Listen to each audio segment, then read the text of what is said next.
Well, it's good to have everybody join us from all over the world, especially from Africa. Welcome to Conversations. I am Mary Anna Cohn, and today we are taking a trip to Burundi. Don't forget that we always take a trip around Africa to check what's happening in those countries, find out what stories are emanating, and then address those major issues. I am Mary Anna Cohn, and I'm broadcasting live from Lagos, Nigeria. It's the economic capital of Nigeria. Now, for those who do not know where Burundi is, or you're wondering what's Burundi, well, it is on the African continent. I'll give you a little background on Burundi. Burundi officially is the Republic of Burundi. It's actually a French republic. It is a landlocked country in the Great Rift Valley, where the African Great Lakes region and East Africa converge.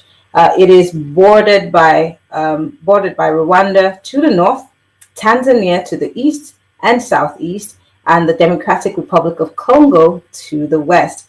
There's also Lake Tanganyika, which lies along its southwestern border. The capital cities are Gitega and Bujumbura. I'm very familiar with Bujumbura, and I am being joined by two gentlemen who are going to be having this conversation with us because we're looking at political developments in Burundi. Burundi has been in the news for the good, the bad, and the ugly. And today we're going to look at all of that, especially with the fact that the whole world is dealing with the issue of COVID-19, a pandemic that nobody has really ever experienced, and everybody is trying as much as possible to keep its people safe. We'll also look at how Burundi is dealing with COVID-19. Joining me from Bujumbura, I have Serge Nsizabira. I tried. He is an activist and also a public affairs analyst. Serge, it's good to have you join us. I hope I got your name right. I tried. Yes, you tried. That's right. All right. We're also supposed to be joined by Kanaza Eled Willie, but Kanaza is having issues with his internet, so hopefully Kanaza can join us. So I'm going to start with you, Serge. Walk us through exactly what the situation of things is in Burundi as we speak, with the death of the former president and, of course, the coming to power of your recent president, talking about Aneste. I'd like to find out exactly how well he's fared so far from your perspective. Thank you so much. First of all, I would like to say that the nation today, as we speak, is stable, calm, and moving forward. With development projects. But as you know, many countries of the world are facing the challenges of COVID-19. So Burundi as well is trying to tackle the spread of this pandemic and face the challenges of the pandemic, which exactly is an unexpected pandemic. So in short, the country is calm, stable, and trying to face the challenge of COVID-19.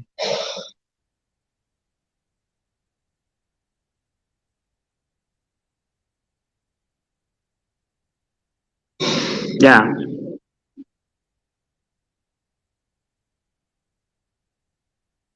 Hello?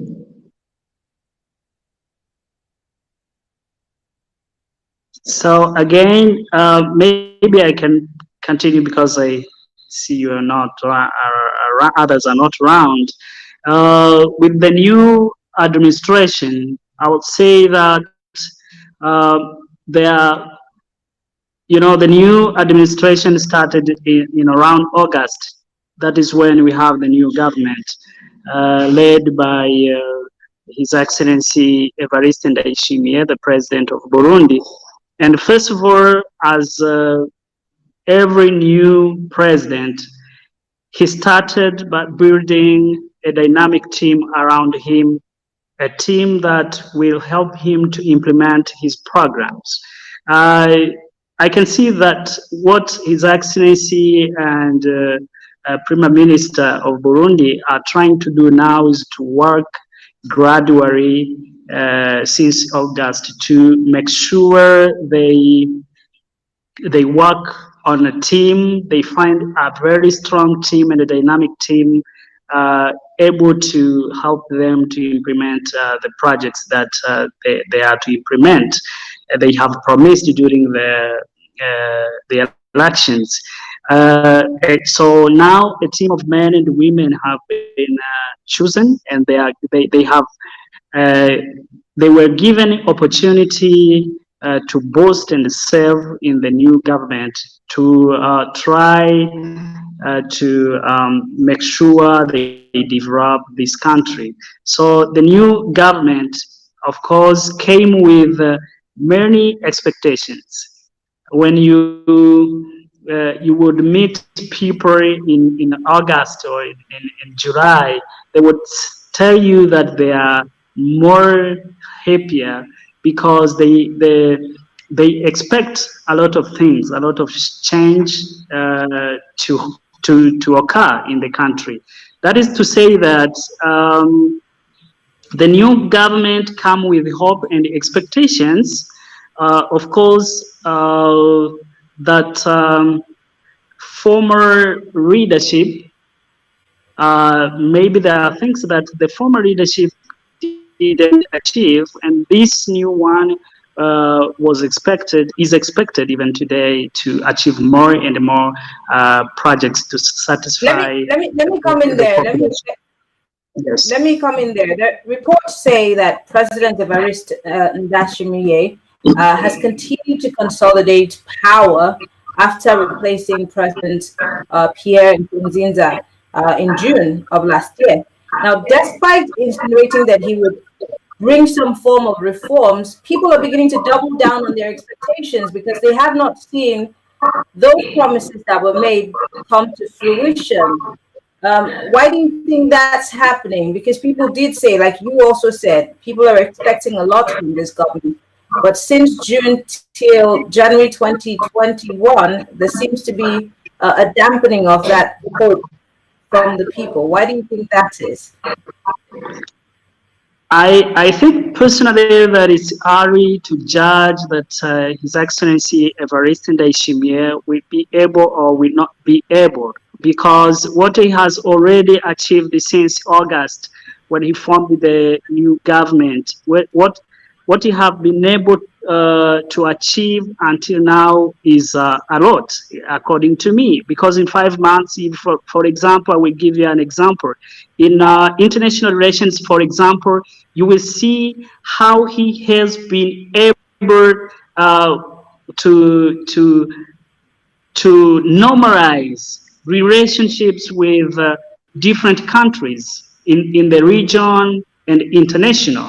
So, for example, you will see like the decision of United Nations Security Council to remove Burundi from their agenda. You can see how now European Union is trying to normalize the relationships with Burundi, but also you can see how refugees are coming back from the exile. So there are a lot of changes that he has been able to initiate. And as I said, initially every new president tried to make sure he has a very dynamic team, and that is what His Excellency is trying to do. But what I can say also in economy, for example, he is his program is promising, according to me, because agriculture, like in many African countries, 90% of general population uh, uh, live because of agriculture. They are small scale farmers, and His Excellency has already demonstrated his will to invest more in this sector here in the country. So he has also been able to uh, has been able to change some leaders of national organizations that maybe their performance were not satisfying, and people were saying that those people should leave their power so that we can have a very good team. I will also give you an example. In today's world, when you see a president who is giving opportunities to young people to lead, young people to take the destiny of their country in their hands, this president is really promising. So you can see how he has been nominating young people in key positions. This means to young people that he has and he promised during the elections, and that is what he's doing. So I think it's early to judge him and his team because the initially was to make sure he has a very dynamic team, and now we're expecting this 2021 to have big projects to be implemented. So it's Okay, really, so I I'll think just it ask is for a quick good. favor, and then I'll ask my next question. Can you move away from your camera? We can't see your face. We're just seeing your mouth. We need you to move. Yes, we can see your whole Okay. face. Great, thank you. You seem to sound more like you want to give the president more like a whole year for him to prove himself. June 2021 to January of 20, June 2020, I beg your pardon, to January 2021 is a long enough time for a person to prove themselves, especially if they say that they want to bring some form of reform. Now, I'll give you some information. The United Nations Human Rights Council recently, during an ongoing human rights, talked about an ongoing human rights abuse in Burundi. In fact, they're accusing President Evariste of actually employing people who have been abused before now of human rights abuses. They have said that he has those people in his government. If you are a reformist and you plan to change the plight of your people for the better, should you be bringing people into power who have some cases of human rights abuses hanging over their heads? Shouldn't that be something that you'd want to pass off on until maybe these people are either freed of these cases before you decide if you're going to give them a job or not? Why is he appointing these people into his government? I think the situation how it was in 2020, let me say from 2015, it was alarming. Of course, there was a crisis, but the perception of every institution like United Nations and the European Union, they had their way of viewing things and their way of taking decisions. And Burundi also is part of that that organization. That means Burundi also has been giving its reason on those allegations. But what I will say is that His Excellency President of Burundi, when he nominates some of those who were said in those reports in key positions, he did that without considering the reports. And sometimes, and it was said even different reports here in Burundi, that every country has its way of taking decision, and especially a new president, he has his own criteria on how he's going to make his team. I'm not saying, and I will not say that there are no work to do. They still work But to do. this criteria is supposed to be in line with, it should not in any way be abusing or seem to be abusing human rights. It should be in line with best international practices. It should not be subject to questioning. I mean, if you are doing something that is right and you want to benefit your people, it should be going in the right direction, not in the direction where people have already criticized you in time past. I think what we need to look at is how did Burundi react on those allegations? Did Burundi accept them? Did Burundi give his view on them? Yes. What was that view? And then later you will see how the president decided to nominate those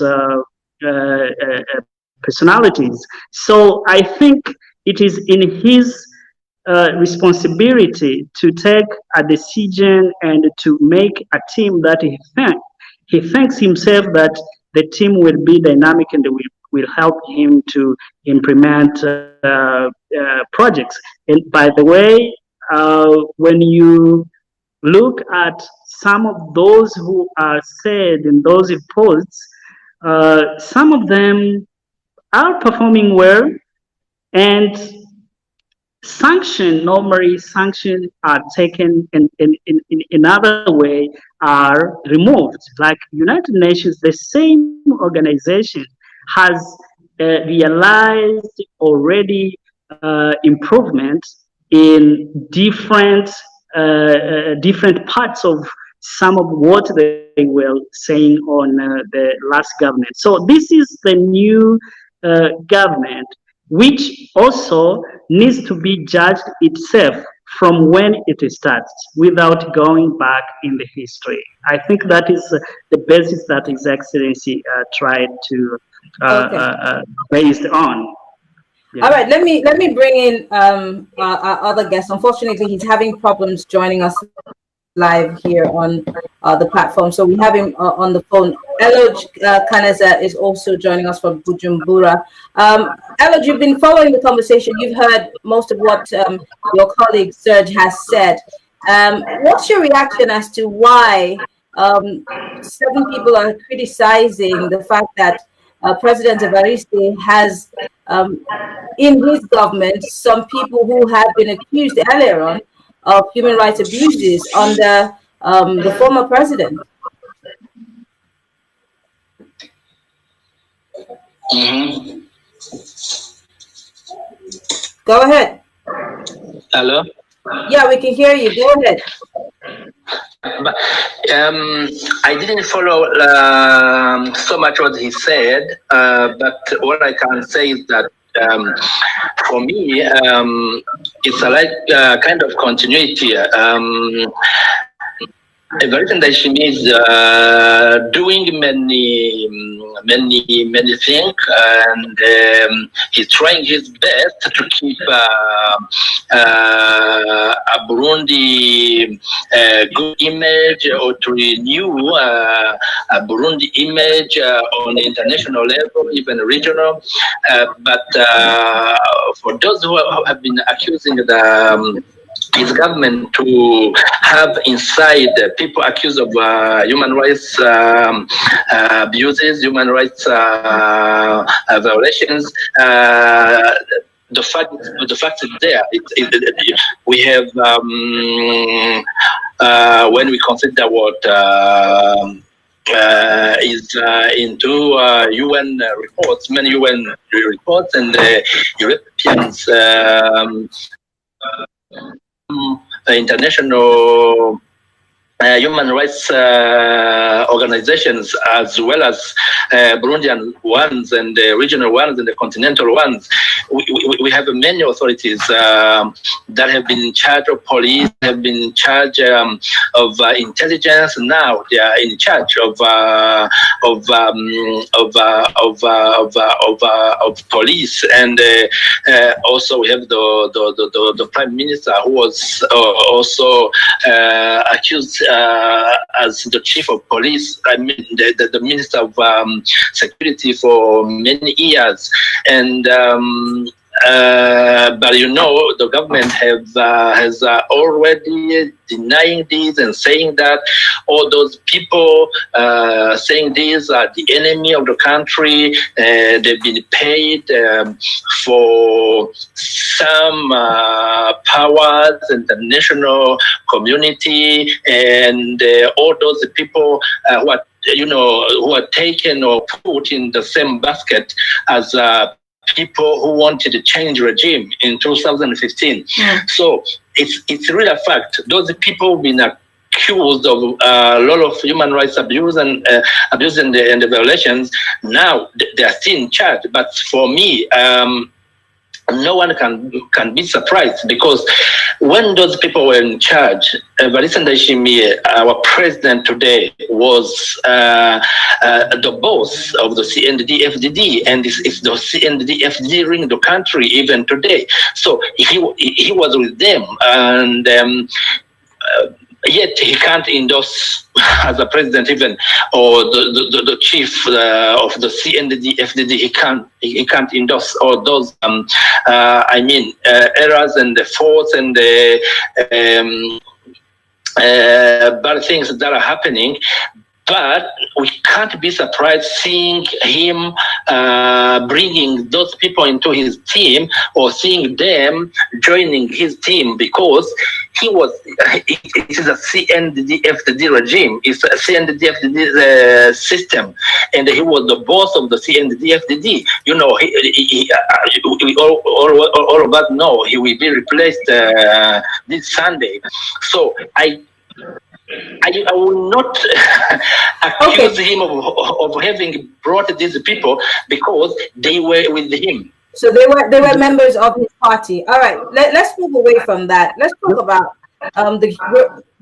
Sir, did you want to respond to him? Did you want to respond? Yeah, I wanted to maybe mention that it is the responsibility of new government to decide how it wants to conduct the country, based maybe on the past or on what we have today. So all those reports, do we have to do we have to stay there where we were in 2015, or do we have to move on to make sure we develop this country? So I think the signs already which are on the ground are promising. It is really, according to me, not important to go back in the history and what we have been in the past, but let's take the future perspective of this country and be positive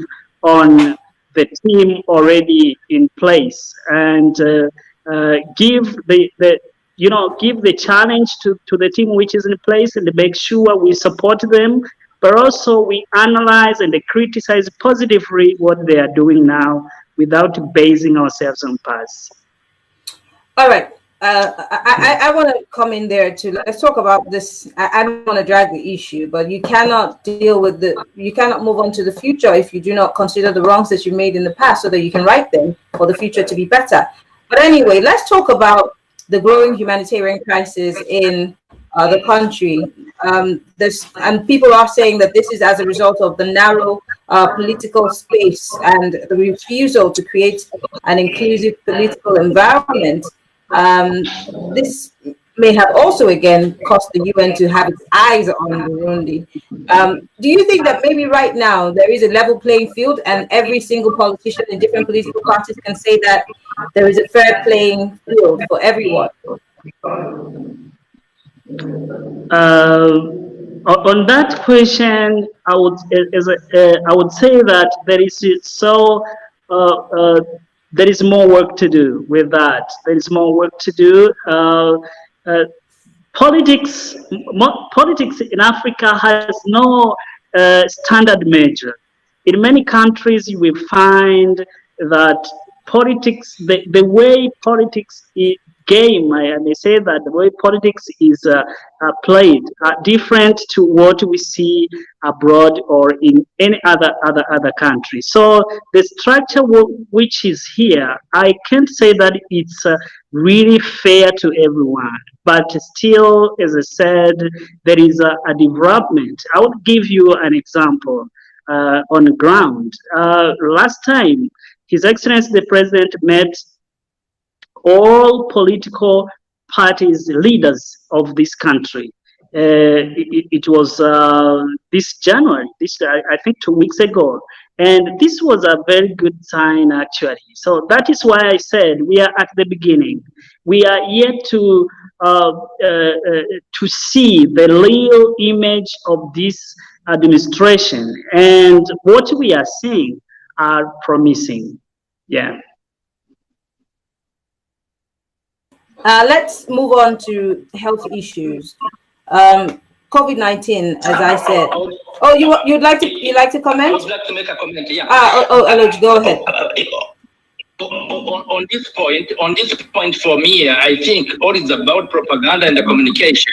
Yes, the president met these political leaders or president or representatives of different political parties, but we are still seeing on the ground many opponents being arrested and arbitrarily. I will cite an example of two young men in Bujumbura, not far from the economic capital Bujumbura. They've been arrested only for having created a WhatsApp group for a local opponent. Thank God they've been released yesterday. But you see, for me, all this is about communication and the propaganda. We are seeing the Senate party. The principal opposition party, they were not given, not even a single, a single seat in the office or the bureau of National Assembly. For me, I think we still have a lot to do with this, and we still have a lot of intolerance. But I think the president, as one of the who has been in charge of a political party, he's trying his best, but he's surrounded by a crowd of many people who have been there and who don't tolerate maybe this new way of doing things. For me, all it's about propaganda and the communication on this already on this point. I'm sorry. Okay, quickly. Let me just. I'm sorry. I'm sorry. I'm gonna let you speak. Serge, just hold on. Just hold on. I want to go ahead and buttress what he just said. While I was doing my research, I realized that there are some journalists that were arrested for going to cover a story. Maybe Eloj can explain more about that, because he's talking about propaganda here. Were these journalists committing any form of a violation of the laws of broadcast journalism or journalism in Burundi? Eloj. Yeah, thank God they have been released on 24th of December. But what happened was a shame, because they went to do their job, and the Burundian law accepting the law, the freedom of press and the journalism, but they've been accused of trying to attempt to the security, to the state security. For me, that was total fabrication. And when you're talking about media, let me just remind you that the Voice of America today is still banned. The BBC's license was now is permanently taken off, and one of the last independent media, its website today, you can't access to it. Why in Burundi? You have to go to be outside or to go through a window website that have been created by Reporters Without Borders. We see that on this point there is, I think, always remain weak to qualify what's happening in the sector of media. Okay. Serge, would you like to respond quickly before we talk about COVID and wrap it up? Thank you so much. I would like, first of all, to say that I said that there is more work to do with political space. That is what I mentioned, but you can't refuse that there are developments which are in place. You can't refuse. We are at the beginning of a new administration. You can't refuse that the way it was in 2019, the way it was in 2020, is the way it is today. So I think as I said, the perspective is promising. And about the journalist, of course, he knows it better. And I share the view with him that journalists must have their freedom of expression, like all Burundians. And what is being done now is to make sure we pray that that space will be there for not only for journalists but for all Burundians, which is a fundamental right to everyone. So we pray for the best, and that is what we think will continue to be and to happen. Yeah. All right, let's talk about COVID-19. I'll start with you, Serge, and then, of course, Elodge would wrap it up for us. Let's talk about COVID-19. Like in countries like, I talked about COVID-19 in Senegal. There was a protest recently where the people said they cannot afford a lockdown because of how hard the economy has been hit.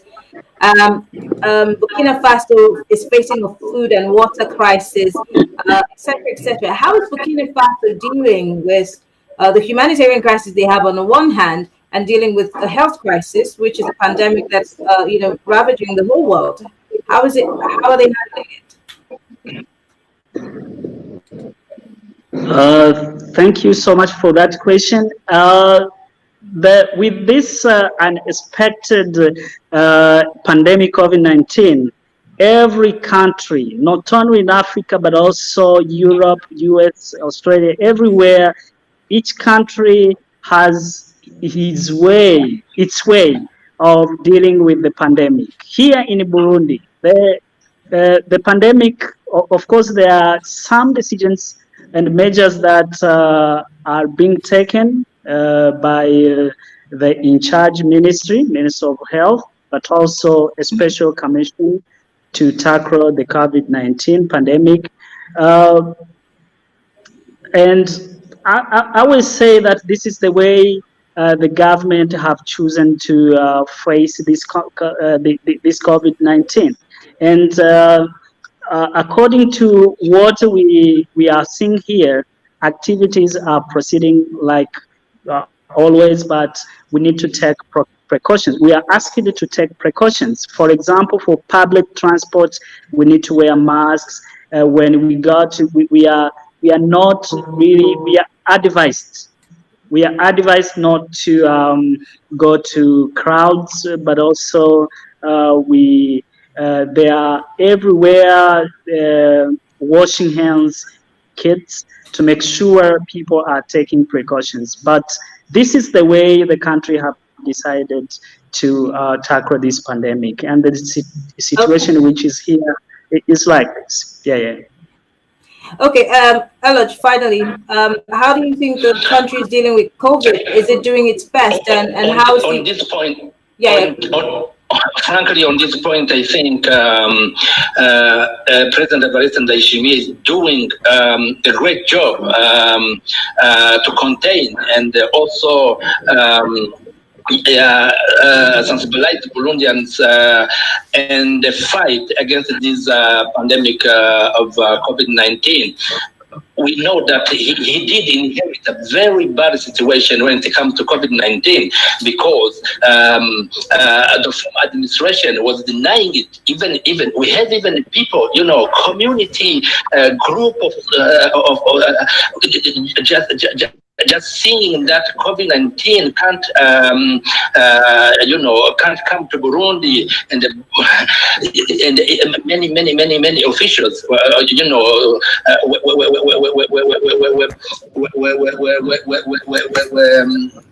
have been saying like these people. So, but I think today, even though he's still also struggling to find means and ways to convince also, other officials, because we see today the office of the president himself said that the people who go there seeking services, they have to wear a mask, and many other institutions. But now we see that the committee in charge of COVID-19, they come and say it's not a must. We see how much really it's a burden on the president to impose himself and to find means and ways really to convince even high officials how to deal with this COVID-19. But another thing for me, which is not good now, even though the president is really doing a great job launching this campaign against COVID-19 and testing people. But now, which is, I don't like for me, is that yes, I'm a Christian and I believe in God, but we didn't elect, Burundi didn't elect these officials to come and preach. Now, they go and preach. COVID-19 is about measures and decisions taken, not preaching. And now even they're included in the political capital. They are talking about, they are linking COVID-19 and punishment of God. It has nothing to do with that. That is funny. This, for me, this hurt. But really, frankly, President Ndayishimiye is doing his best. But I think we should avoid this. They were not elected to preach, but to take decisions. Okay, all right. Well, gentlemen, this is the most we can take today. I want to thank you all for being part of the conversation. Unfortunately, Eloj could not join us on camera, but I want to thank you so much, Serge Clava Disabida. Oh my goodness, Serge, your name. I'm going to get it someday, but I'm just going to leave it at thank you very much. Serge is an activist, he's a public affairs analyst also. Eloj Kaneza is a journalist also from Burundi, all of them joining me from Bujumbura. Thank you very much, gentlemen, for being part of this conversation. We wish you all the best. Hopefully, I might be able to come to Burundi someday and enjoy the tourism in Burundi. I am correct. I was not in Bujumbura. No. Oh, okay. All right. Thank you. Thank you so much. Yeah, welcome to Bujumbura. Yeah, it's fine and stable. Yeah. All right. Well, thank you so much once again for being part of the conversation. Well, we want to thank everybody who's joined us from Los Angeles. Thank you. We saw Pablo from Los Angeles. Somebody was watching us from Kaduna. We also saw Matt Goldman from Los Angeles joining us. Mark Goldman, and we saw somebody else joining us from somewhere. Well, everybody who's joined us on the conversation, thank you so much for being part of it. You can go on YouTube and watch this video all over again. Apologies for the internet hiccups. My name is Mariana Cohn, reporting live from Lagos, Nigeria. I'll see you sometime soon when we'll be taking a trip to yet another African country. Have a good evening. Okay, thank you.